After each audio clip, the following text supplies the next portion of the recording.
मनोहर गरीब छात्र था। उसकी मां नहीं थी। वो अपने पिता सुरेश के साथ रहता था। सुरेश बूट पॉलिश का काम करता था, जिससे दोनों बाप बेटे का गुजारा किसी तरह से होता था।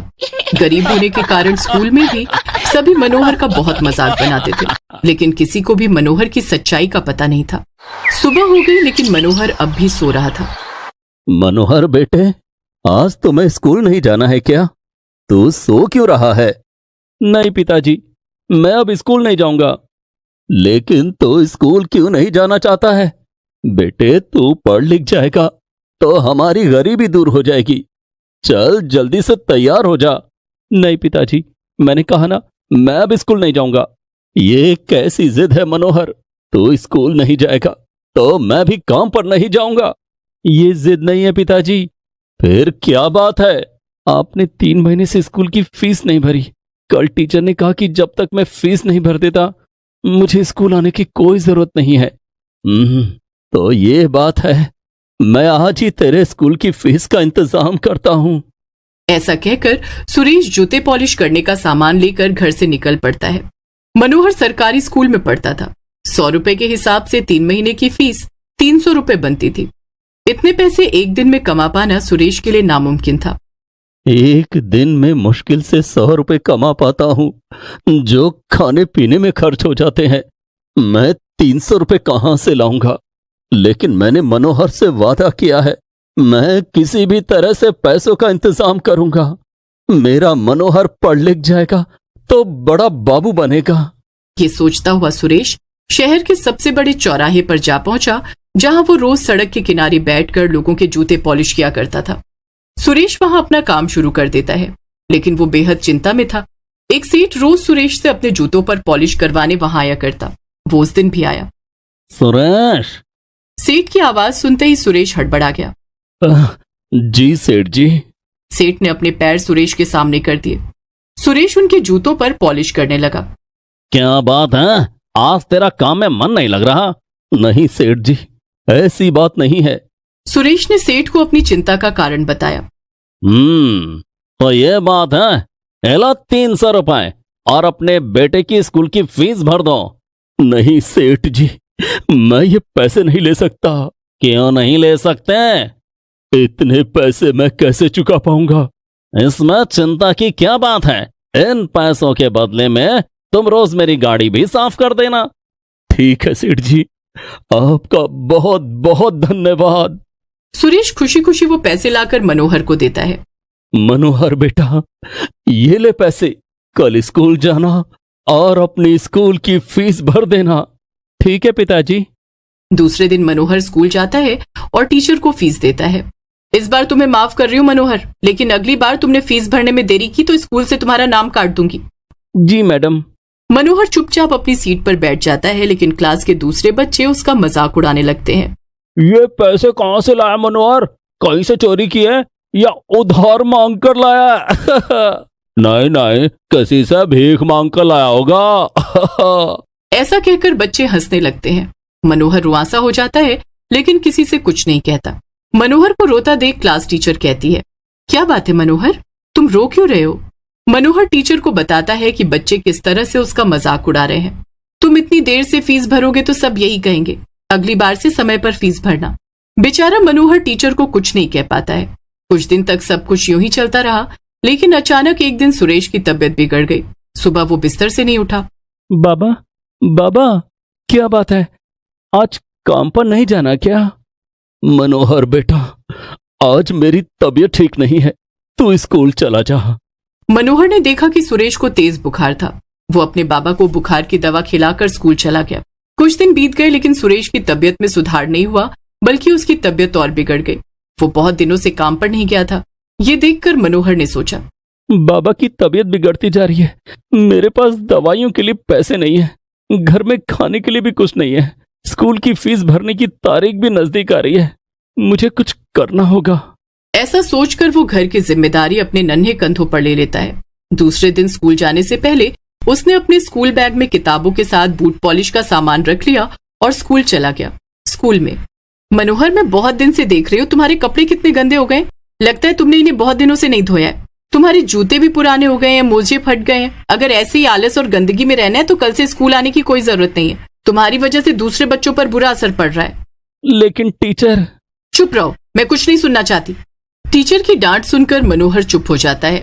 क्लास खत्म होने के बाद जब टीचर क्लास से बाहर चली जाती हैं, तब क्लास के दूसरे बच्चे मनोहर का मजाक उड़ाने लगते हैं। देखो देखो, इसकी तो स्कूल बैग भी फटी हुई है। बच्चों ने मनोहर का स्कूल बैग छीन लिया और खोलकर देखने लगे। उसमें उन्हें बूट पॉलिश का सामान मिल जाता है। यह तो बूट पॉलिश का सामान है, चल हमारा जूता चमका। नहीं नहीं, मैं जूता चमकाने के लिए स्कूल नहीं आता।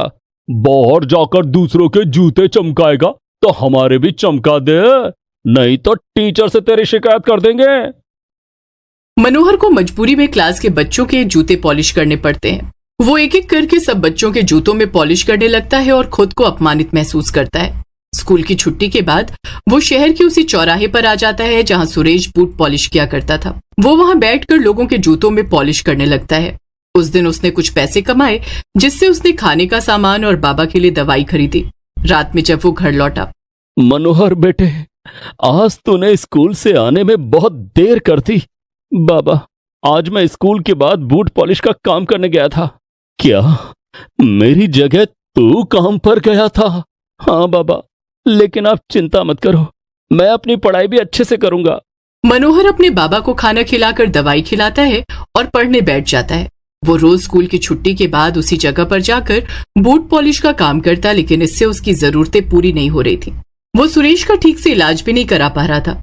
सुरेश की तबीयत ज्यादा बिगड़ गई थी। इधर स्कूल की फीस न भर पाने के कारण स्कूल से उसका नाम काट दिया गया। मनोहर, तुम्हें आखिरी मौका दिया गया, लेकिन तुमने स्कूल की फीस नहीं भरी, इसलिए स्कूल से तुम्हारा नाम काट दिया गया है। तभी एक बच्चे ने कहा, मैडम, ये स्कूल की फीस कैसे भरेगा? ये तो बूट पॉलिश का काम करता है, बहुत गरीब है। बूट पॉलिश का काम करना बुरी बात नहीं है, लेकिन स्कूल की फीस सबको भरनी है। जो बच्चा समय पर स्कूल की फीस नहीं भरेगा, मनोहर की तरह उसका नाम भी स्कूल से काट दिया जाएगा। सभी बच्चे मनोहर की तरफ देखकर हंसने लगते हैं। मनोहर अपना स्कूल बैग लेकर वहां से निकल जाता है और बूट पॉलिश करने के लिए उसी जगह पर आकर बैठ जाता है। सुबह का वक्त था। उस समय वही सेठ अपनी गाड़ी पर सवार होकर वहां से गुजर रहा था, जिससे सुरेश ने 300 रुपए उधार लिए थे। उसने मनोहर को देखा तो अपनी गाड़ी रुकवाई। वो गाड़ी से उतरकर मनोहर के पास गया। तुम कौन हो? मेरा नाम मनोहर है। यहाँ पर सुरेश नाम का एक आदमी बैठा करता था, जिससे मैं रोज अपने जूते पॉलिश करवाता था। बहुत दिनों से वो नहीं आया। वो मेरे बाबा हैं। वो काफी दिनों से बीमार है, इसीलिए उनकी जगह मैं काम पर आता हूँ। लाइए, मैं आपके जूतों में पॉलिश कर देता हूँ। मनोहर सेठ के जूतों में पॉलिश करने लगता है। तुम स्कूल नहीं जाते? जाता था, लेकिन क्या? पैसे नहीं होने की वजह से स्कूल से मेरा नाम काट दिया गया है। मुझे अपने बाबा के पास ले चलो। ठीक है। मनोहर सेठ की गाड़ी में बैठ जाता है और उसे अपने घर ले जाता है। वहां पहुंचकर सेठ जब सुरेश की हालत देखता है तो उसका दिल पसीज जाता है। वो उसे अपनी गाड़ी में बिठाकर अस्पताल ले जाता है और सुरेश का इलाज करवाता है। कुछ दिन के बाद वो बिल्कुल ठीक हो जाता है। आपका ये एहसान मैं कभी नहीं चुका पाऊंगा सेठ जी। तुम चुका सकते हो सुरेश। वो कैसे सेठ जी? तुम्हारा बेटा मनोहर बहुत ईमानदार और मेहनती है। मैं चाहता हूं कि जब मैं बूढ़ा हो जाऊं तो वो मेरी देखभाल करे और मेरा कारोबार संभाले। लेकिन मालिक, मैं बहुत गरीब हूं। मनोहर को ठीक से पढ़ा नहीं पा रहा हूं। स्कूल से उसका नाम काट दिया गया है। भला एक अनपढ़ लड़का आपके इतने बड़े कारोबार की देखभाल कैसे करेगा? उसकी चिंता तुम मत करो। मैं मनोहर की पढ़ाई की जिम्मेदारी लेता हूं। उसे खूब पढ़ाऊंगा और तुम लोगों के रहने खाने का भी इंतजाम कर दूंगा। आपका बहुत बहुत धन्यवाद सेठ जी। वक्त हमेशा एक सा नहीं रहता, कभी भी बदल सकता है। मनोहर के साथ भी यही हुआ। दूसरे ही दिन सेठ जी ने मनोहर का नाम शहर के सबसे बड़े स्कूल में लिखवा दिया। अब सेठ की गाड़ी रोज मनोहर को स्कूल पहुंचाती। मनोहर के पुराने साथी उसे गाड़ी में बैठकर सबसे महंगे स्कूल में जाते देखकर हैरान होते। वो मनोहर की तरफ दोस्ती का हाथ बढ़ाना चाहते थे, लेकिन अपने बुरे कर्मों की वजह से ऐसा कर नहीं पाते थे। नए स्कूल में मनोहर ने खूब मन लगाकर पढ़ाई की और बड़े होकर सेठ का कारोबार संभालने लगा। मनोहर और सुरेश अब शहर के दौलतमंदों में गिने जाने लगे थे।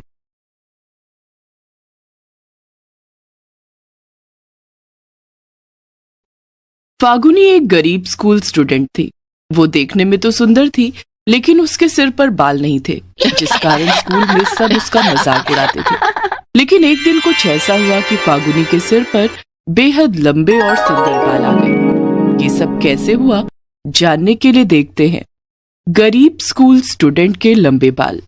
फागुनी के पिता बचपन में ही उसे छोड़कर चले गए थे।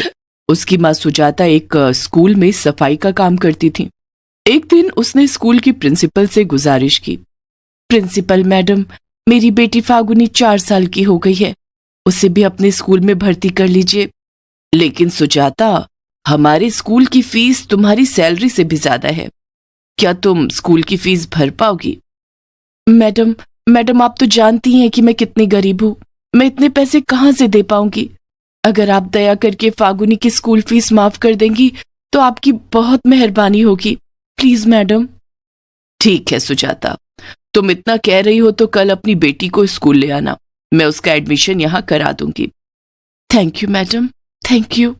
दूसरे दिन सुजाता फागुनी को लेकर स्कूल आती है। प्रिंसिपल ने देखा कि फागुनी गंजी थी। ये तो गंजी है मैडम, जब ये छोटी थी तब इसका मुंडन कराया था, उसके बाद इसके सिर पर बाल ही नहीं आए। ठीक है। प्रिंसिपल ने फागुनी का एडमिशन स्कूल में कर लिया। फागुनी जब अपनी कक्षा में पहुंची तो सभी बच्चे उसे गंजी कहकर चिढ़ाने लगे। गंजी गंजी गंजी गंजी गंजी गंजी गंजी गंजी। क्लास टीचर ने भी फागुनी को देखकर मुंह बना लिया। ये गंजी लड़की कौन है? देखने में तो बहुत गरीब लग रही है। इस गरीब के इतने महंगे स्कूल में एडमिशन कैसे हो गया? मैडम, मेरी माँ इस स्कूल में सफाई का काम करती हैं। अच्छा, तो तुम उस गरीब सुजाता की बेटी हो जो पूरे स्कूल में झाड़ू पोछा करती है। उफ, एक तो गरीब ऊपर से गंजी। जाओ बैठ जाओ। फागुनी आगे वाली बेंच पर बैठने लगती है। तुम्हें बेंच पर बैठने के लिए किसने कहा? पीछे जाकर जमीन पर बैठो।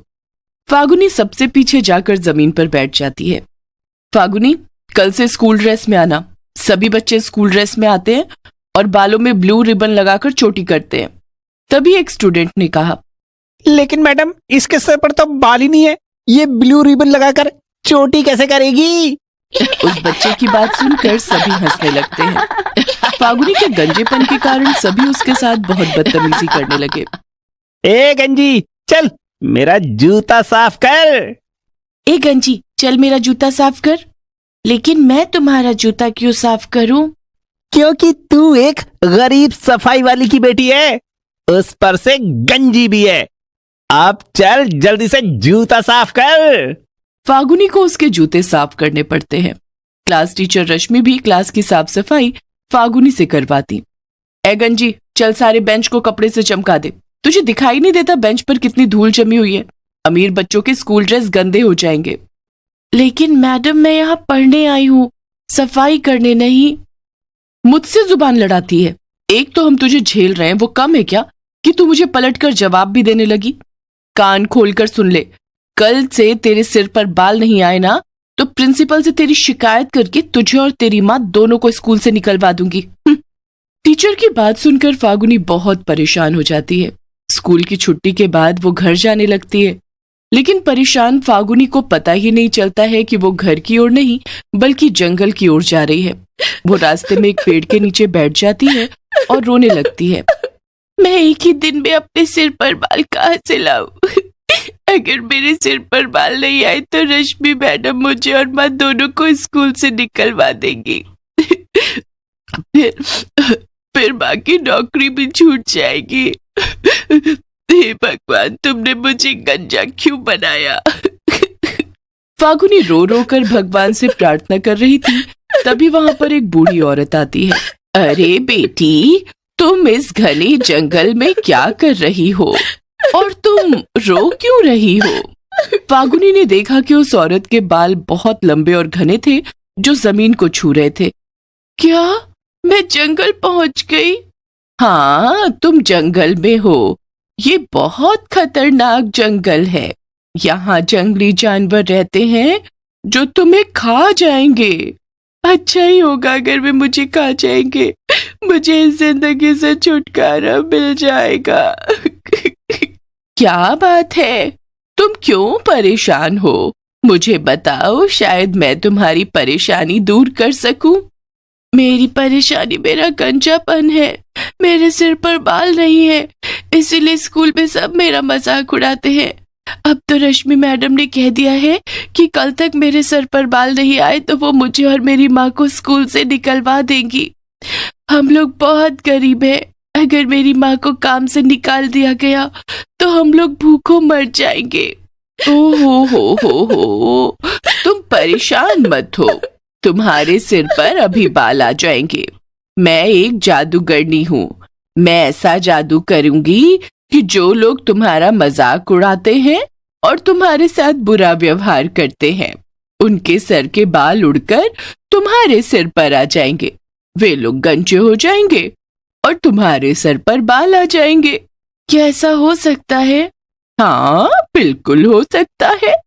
इसके बाद बूढ़ी जादूगरनी ने अपनी आंखें बंद करके कुछ मंत्र पढ़े और फागुनी के सर पर एक फूंक मारा, जिसके बाद रश्मि मैडम और उन सभी स्कूली बच्चों के सर से उनके बाल उड़ने लगे और वे सभी आकर फागुनी के सर पर लग गए। एक साथ इतने सारे लोगों के बाल लगने के कारण फागुनी के सर पर अचानक बहुत ही लंबे और घने बाल उग गए। इधर रश्मि मैडम और सारे स्कूली बच्चे एक साथ गंजे हो गए। अरे, मेरे सर के बाल कहाँ चले गए? मैं गंजी कैसे हो गई? अब मैं स्कूल कैसे जाऊंगी? मैं उस गरीब और गंजी फागुनी के साथ बुरा व्यवहार करती थी, कहीं ये सब उसी का नतीजा तो नहीं? रश्मि मैडम फूट फूट कर रोने लगती है। इधर स्कूल के बच्चे भी अपने आप को गंजा देखकर रोने लगते हैं। दूसरे दिन फागुनी स्कूल पहुंची तो सबने देखा कि उसके सर पर बहुत लंबे बाल थे। रश्मि मैडम और बच्चों के सर पर बाल नहीं थे। फागुनी के सर पर अचानक इतने लंबे बाल देखकर सबको बहुत हैरानी हुई। फागुनी, तुम्हारे सर पर एक ही रात में इतने लंबे बाल कैसे आ गए? ये सब अपने अपने कर्मों का फल है मैडम। मेरे गंजेपन के कारण आप मुझे और मेरी माँ को स्कूल से निकलवाना चाहती थी ना। अब आप लोग गंजे हो गए। अब मैं आप लोगों की शिकायत करके आप लोगों को स्कूल से निकलवा दूंगी। फागुनी की बात सुनकर रश्मि मैडम ने हाथ जोड़कर उससे कहा, नहीं फागुनी, ऐसा मत करना, मुझसे बहुत बड़ी गलती हो गई, मुझे माफ कर दो। अगर मेरी नौकरी चली गई तो मेरा और मेरे परिवार का गुजारा कैसे होगा? क्लास के बच्चों ने भी फागुनी से माफी मांगी और वादा किया कि वे सभी अब कभी फागुनी के साथ बदतमीजी नहीं करेंगे। ठीक है, मैंने आप लोगों को माफ किया, लेकिन फागुनी, हमारे सर पर दोबारा बाल कैसे आएंगे? हम सब गंजे नहीं होना चाहते हैं। अगर मेरे सिर पर बाल नहीं आए तो मेरी शादी नहीं होगी। आप सभी के सर पर दोबारा बाल आ जाएंगे, लेकिन आप लोगों को मेरी बातें माननी होंगी। रश्मि मैडम और सभी बच्चों ने फागुनी से वादा किया कि वो जो कहेगी वे लोग वही करेंगे। ठीक है, तो सबसे पहले रश्मि मैडम, आप पूरी क्लास की बेंच को कपड़े से चमकाएंगी। उसके बाद आप मेरे बालों में कंघी करके उसकी चोटी बनाएंगी और उसमें ब्लू रिबन लगाएंगी और बाकी बच्चे क्लासरूम में झाड़ू लगाएंगे। फागुनी के इतना कहते ही सब अपने अपने काम में लग गए। रश्मि मैडम ने सबसे पहले सारे बेंच को कपड़ों से साफ किया। उसके बाद वे फागुनी के बालों में कंघी करने लगी, लेकिन फागुनी के बाल इतने लंबे थे कि वे रश्मि से संभल ही नहीं रहे थे। रश्मि मैडम, अगर मेरे बालों को कुछ हुआ और चोटी अच्छी नहीं बनी तो याद रखना, आप हमेशा के लिए गंजी ही रहोगी। नहीं नहीं फागुनी, तुम्हारे बालों को कुछ नहीं होगा, मैं अच्छे से इनकी चोटी बनाऊंगी। रश्मि मैडम मन ही मन सोचती हैं, फागुनी के बाल इतने लंबे हैं कि मुझसे संभल ही नहीं रहे, लेकिन मुझे कैसे भी करके इसकी चोटी बनानी ही पड़ेगी। रश्मि मैडम ने घंटों मेहनत करके फागुनी के बालों में कंघी की और उसकी चोटी बनाई, लेकिन उसमें ब्लू रिबन लगाना भूल गई। देखो फागुनी, तुम्हारे बालों की चोटी बन गई है। फागुनी ने आईने में अपनी चोटी देखी और गुस्से में कहा, ये तुमने कैसी चोटी बनाई है? इसमें ब्लू रिबन तो लगाया ही नहीं, अब तुम्हें पूरी जिंदगी गंजा रहना पड़ेगा। रश्मि मैडम रोने लगी। नहीं फागुनी, ऐसा मत करो, मुझे माफ कर दो। अब समझ में आया कि किसी के गंजेपन को लेकर उसको परेशान करना कितनी बुरी बात है। रश्मि मैडम, आप आज अपने गंजेपन के कारण रो रही हो। आपने कभी सोचा कि जब आप और क्लास के सभी बच्चे मेरी गरीबी और गंजेपन के कारण मुझे सताते थे, तब मुझ पर क्या गुजरती होगी? हम सब समझ गए हैं, अब आगे से ऐसा कभी नहीं होगा।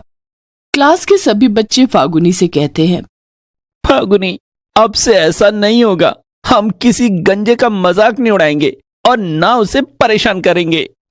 ठीक है, कल तक तुम सबके बाल वापस आ जाएंगे। उस दिन स्कूल की छुट्टी होने के बाद फागुनी जंगल में उसी जगह पर जाती है और बूढ़ी जादूगरनी को याद करती है। तभी बूढ़ी जादूगरनी वहां आ जाती है। क्या बात है फागुनी, तुमने मुझे क्यों बुलाया? मैं चाहती हूँ कि उन सभी के सर पर बाल वापस आ जाएं जिन्हें आपने गंजा किया था, लेकिन मेरे सर के बाल ऐसे ही लंबे और घने रहें।